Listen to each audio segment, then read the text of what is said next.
Of law of demand, basically ये law of demand है जो किसके ऊपर डिपेंड है, कंज्यूमर के बिहेवियर के डिपेंड है, मतलब कस्टमर का बिहेवियर कैसा है उसके ऊपर ये लॉ डिपेंड है। तो अजम्पशंस यानी ऐसे पॉइंट्स जहां पे हमें कुछ चीजों को, ऐसी चीजें जिनको क्या करना पड़ेगा, एज्यूम करना पड़ेगा, तभी जाके क्या होगा, लॉ सक्सेसफुल होगा। लॉ क्या बोलता है बेसिकली, जब ज्यादा प्राइस होगी तो हम लोग क्या करेंगे, ज्यादा डिमांड नहीं करेंगे, कम डिमांड करेंगे। हाई प्राइस है तो लो डिमांड होगा, लो प्राइस है तो हाई डिमांड होगा, ये लॉ बोलता है। बट अजम्पशंस में हमें क्या करना है, ऐसे पॉइंट कंसीडर करने जिनमें ये लॉ सक्सेसफुल होगा, मतलब बेसिकली ये पॉइंट हम लोग ने एज्यूम करेंगे, इसे कांस्टेंट समझेंगे, तभी जाके क्या होगा, ये लॉ सक्सेसफुल होगा। क्योंकि लॉ बोलता है अदर थिंग बीइंग इक्वल, कुछ चीजें इक्वल होनी चाहिए, कुछ चीजें कांस्टेंट होनी चाहिए, तभी जाके लॉ क्या होगा, सक्सेसफुल हो सकता है। तो पहला पॉइंट है कांस्टेंट लेवल ऑफ इनकम। जो भी पर्सन जो कंजम्पशन करने वाला है, जो भी पर्सन ये हम लोग जिसका अजम्पशंस करने वाले हैं, वो बेसिकली उस पर्सन का इनकम क्या होना चाहिए, कांस्टेंट होना चाहिए। If the law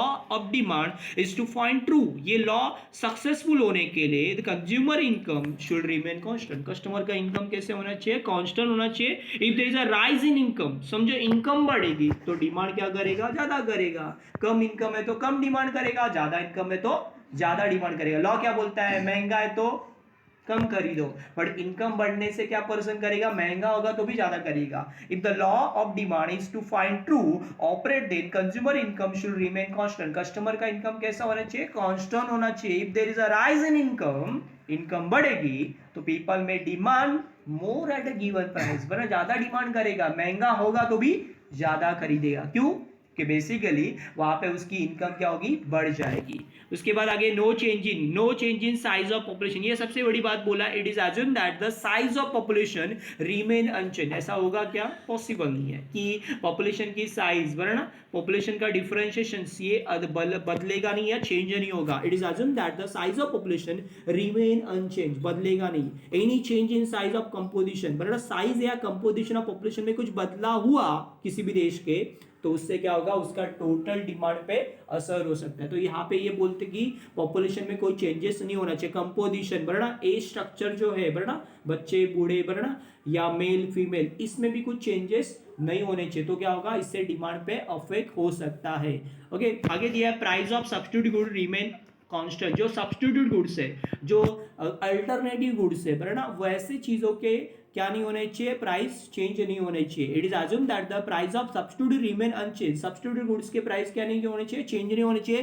any change in price of substitute, कोई भी सब्स्टिट्यूट प्रोडक्ट की प्राइस चेंज होगी, will affect demand for commodity, उस कमोडिटी की डिमांड क्या होगी, अफेक्ट करेगी। मतलब बेसिकली क्या, सस्ते में मिलेगा। समझो सब्स्टिट्यूट प्रोडक्ट जो आप खरीद रहे हो वो महंगा है, बट आपको सस्ते में ही क्या मिल रहा है, वो चीज मिल रहा है, भाई वैसा ही मिल रहा है, बाटा नहीं तो बेटा चल जाएगा, वरना वैसा नहीं तो ऐसा चल जाएगा, ये नहीं तो वो चल जाएगा, वैसा हमाम नहीं तो लक्स चल जाएगा, या लक्स नहीं तो हमाम चल जाएगा। मतलब महंगा है तो महंगे के लिए आपको सस्ता वाला चीपर सब्स्टिट्यूट मिल रहा है। महंगा आप नहीं खरीद सकते हो, आईफोन आप नहीं खरीद सकते, बट ओप्पो वीवो तो खरीद सकते हो। तो आपको महंगे फोन के फंक्शंस आपको सस्ते में मिल रहे, तो आप क्या खरीदोगे, वो खरीदोगे। तो वो बोलते कि सब्स्टिट्यूट गुड्स के प्राइस क्या नहीं होने चाहिए, चेंज नहीं होने चाहिए। आगे दिया प्राइस ऑफ कंप्लीमेंट्री गुड्स।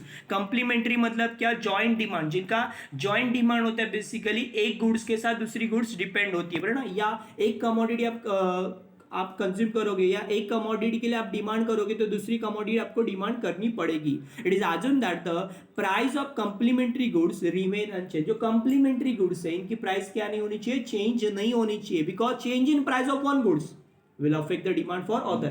बड़ा सिंपल, पेट्रोल के भाव या डीजल के या फ्यूल के भाव बढ़ जाएंगे तो कार की खरीदारी में क्या होगा, असर होगा। लोग खरीदेंगे क्या, महंगा पेट्रोल हो गया, या डीजल या फ्यूल महंगे हो गए, तो लोग कार का डिमांड क्या करेंगे, कम करेंगे। वही प्राइस उसकी गिर गई, पेट्रोल के फ्यूल के ना भाव गिर गए, तो क्या होगा, कार का डिमांड बढ़ जाएगा। तो एक कमोडिटी दूसरे पे डिपेंड है basically. It is assume that the price of complementary goods remain unchange. Complementary goods की प्राइस क्या नहीं होनी चाहिए, चेंज नहीं होनी चाहिए, because change in one price of goods, वरना एक गुड्स की प्राइस चेंज होगी तो will affect the demand for other. उसके बाद no expectation about future change in price. जो ऐसे लोग हैं जो फ्यूचर के बारे में सोचते हैं कि फ्यूचर में प्राइस बढ़ेगा, महंगा है तो भी अभी खरीदते हैं। जैसे सोना महंगा होने वाला है, ऐसा आ गया खबर, तो लोग क्या करेंगे, ज़्यादा खरीदेंगे, क्योंकि उनको पता है कि फ्यूचर में और बढ़ सकते हैं, किसी जगह के भाव बढ़ने वाले हैं, तो लोग क्या करेंगे, महंगा होगा तो भी खरीदेंगे चालू करेंगे। या कोई चीज़ों के जैसे पास के भाव है वो महंगे होने वाले हैं, ऐसी खबर आई तो लोग क्या करेंगे, ज़्यादा खरीदने की कोशिश करेंगे। It is assume that the about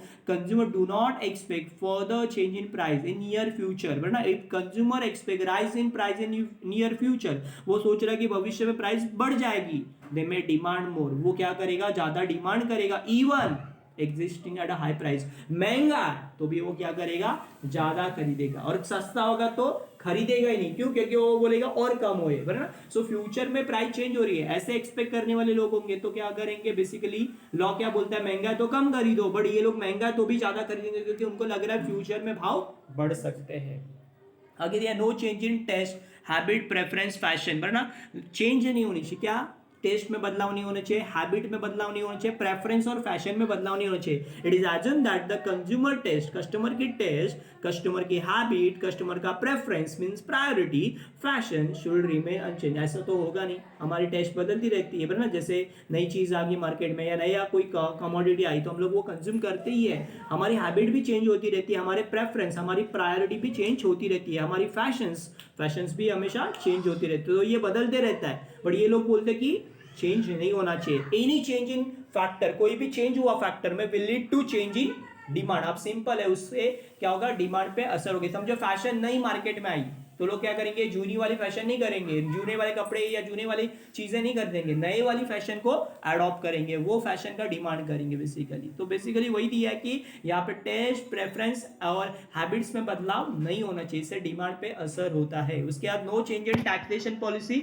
government की जो टैक्सेशन पॉलिसी है, जैसे जीएसटी अभी है, basically taxation policy of government has great impact on the demand of various goods and services. अलग अलग गुड्स एंड सर्विसेज के डिमांड के ऊपर क्या होता है, असर होता है, क्योंकि डायरेक्टली उस गुड्स एंड सर्विस के ऊपर वो टैक्स लगता है, गवर्नमेंट ने ज्यादा टैक्स लगा दिया तो क्या होगा, उसकी प्राइस बढ़ जाएगी, ज्यादा टैक्स लगेगा तो ज्यादा प्राइस क्या होगी, बढ़ जाएगी, और प्राइस ज्यादा होगी तो लोग डिमांड क्या करेंगे, कम करेंगे। तो बेसिकली वही दिया उन्होंने कि therefore it is assume that there is a no change in policy of taxation, government ने जो टैक्सेशन पॉलिसी डिक्लेयर की उसमें भी बदलाव नहीं होने चाहिए, तो उससे भी गुड्स एंड सर्विसेज के ऊपर असर हो सकता है, उसका प्राइस बढ़ सकता है।